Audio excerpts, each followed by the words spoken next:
Time to clean off the grill and get the barbecue ready. The Diet Diva Tara Collingwood joins us in studio to talk about this year's popular summer food trends. Welcome back, Tara. Great to see you. Oh, thanks for having me. So let's get started. The main event, we're talking plant-based burgers this year. Yeah, absolutely. So you can, of course, buy the pre-made plant-based burgers. There's a ton of different brands out there, and they're all delicious, or you can make it yourself. Which you did for us today. I made these black bean burgers last night. I gave my teenage boys the option of steak or the black bean burger. They ate the black bean burger. No way. I'm not kidding you.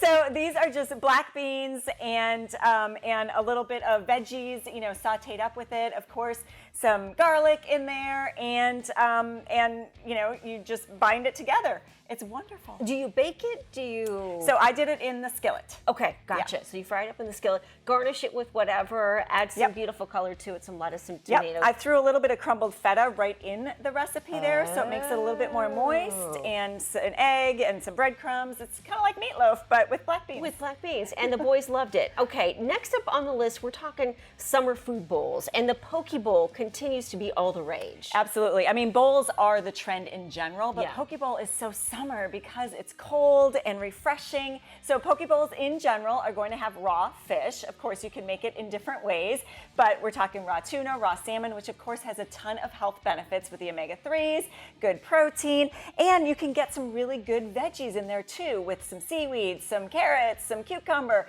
you know, really good stuff. So, you know, you can really put whatever you want into a poke bowl, and whatever flavors, you know, we have some sriracha mayo that you can sprinkle over the top as well.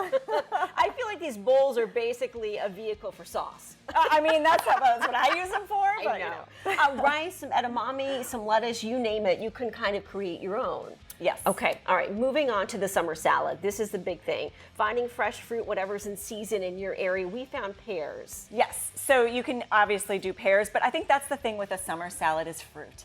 Putting fruit in salads. So if you want to put strawberries, blueberries, peaches, you know, whatever you like, and then pair that with something crunchy. So you can use some almonds, you can use some little, you know, pita chips like we have here. Yes. But whatever you find. And then, of course, we like some nuts in there. So you did some candied pecans here. We also have some crumbled, you know, you can do blue cheese, you can do feta, whatever kind of you know, cheese that you want. Of course, I'm a big cheese girl, so I always put cheese in my salad. How can you not? I mean, and then you toss it with whatever dressing you want, right? Exactly. Maybe it's just fresh lemon, or maybe it's a vinaigrette. Yeah, I mean, the lemon is the thing that really gives those summer salads the punch because they go so well with that fruit.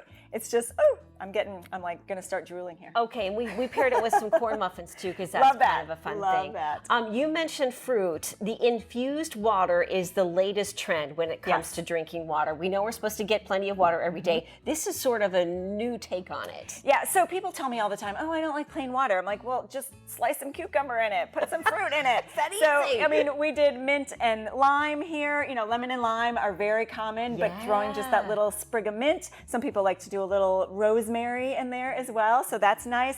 We did some kiwi blueberry, we did some watermelon strawberry. This one is pineapple strawberry. So really whatever flavor combination, you can't go wrong with just putting a little bit of fruit. It doesn't add any calories really. You know, maybe you get a couple of chunks of fruit when you get to the bottom of it, and there's some vitamin C, some fiber for you along with your There's water. nothing wrong with that. And tell me about this, Tara. Like, if we put this pitcher in the refrigerator, are we looking at it lasting a day, maybe 2 max? Yeah, I would say 2 max. Okay. You know, you'll start to see when the fruit starts looking like it's not so happy anymore. And the colder you can keep it, the longer it'll last. I've noticed some people too will just take a glass, they'll fill it full of fruit from top to bottom, and then they'll pour the water in, and that's their drink for the day. Exactly. It's sort of their like snack and their drink all in one. Yeah, it's like the unblended smoothie. We're sort of going in reverse. Exactly. All right, speaking of blended, you have brought us a frozen treat which looks amazing, and it's a non-dairy ice cream treat, right? It is vegan if you make it with plant milk, but it is basically just frozen bananas.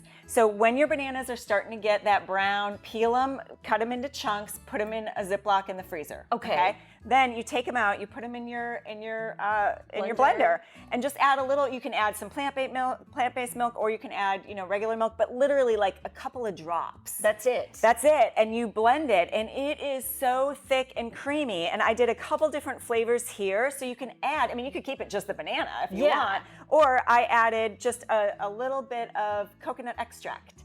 And that one's coconut. I added some frozen blueberries. I added some powdered peanut butter. I added some cocoa powder. I added some mint extract, and then sprinkled a few, of course, chocolate chips on the top for a mint chocolate chip. So you would not believe that this has no cream, no dairy, because those bananas are so thick and beautiful. I think a lot of people just throw the bananas out because they're not sure what to do with them. And you say when it comes to freezing the bananas, because this is my question, you don't freeze them whole. No. You cut them into chunks, and then you put them in the freezer. Peel them, cut them into chunks, because it's hard enough for your blender to blend frozen bananas, especially with very little liquid, because you want it nice and thick and creamy. So that's why you got to pay attention to how much liquid you're putting in there. Versus a smoothie, you're going to have a lot of liquid because you want to be able to get it through a straw. This, you want to be able to spoon. What are we talking about blending time? 30 seconds, a minute, 2 minutes? Yeah, and you might need to stop it and kind of, crunch it towards the middle a little bit, and then blend it out. But it involves some assistance. It might involve some assistance. Yes. But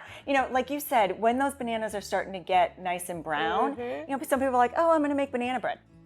This is much healthier and more refreshing for the summer. And then do you just pop them in the freezer and take them out as you? Yeah, I mean, they're best right when they come right out of the blender because, but if you want to pop them into the freezer, absolutely. Any extras you have, and then just let them sit to, not be so hard frozen to eat them. You notice how I'm focusing on dessert I this know, whole I segment. know. Could you use coconut water for that as well? Yes, you could use coconut water or even coconut milk if you wanted to give it just that little bit more creaminess. Excellent. Some great summer food trends. Tara, where can people find you if they go on social media? Yeah, so I am at Diet Diva Tara on Instagram and Facebook. Okay, there it is. We're going to post this segment on our website as well, dailyflashtshow.com. So if you missed anything, this is pretty easy breezy. Tara, thank you. Always good to see you. Oh, so good to see you.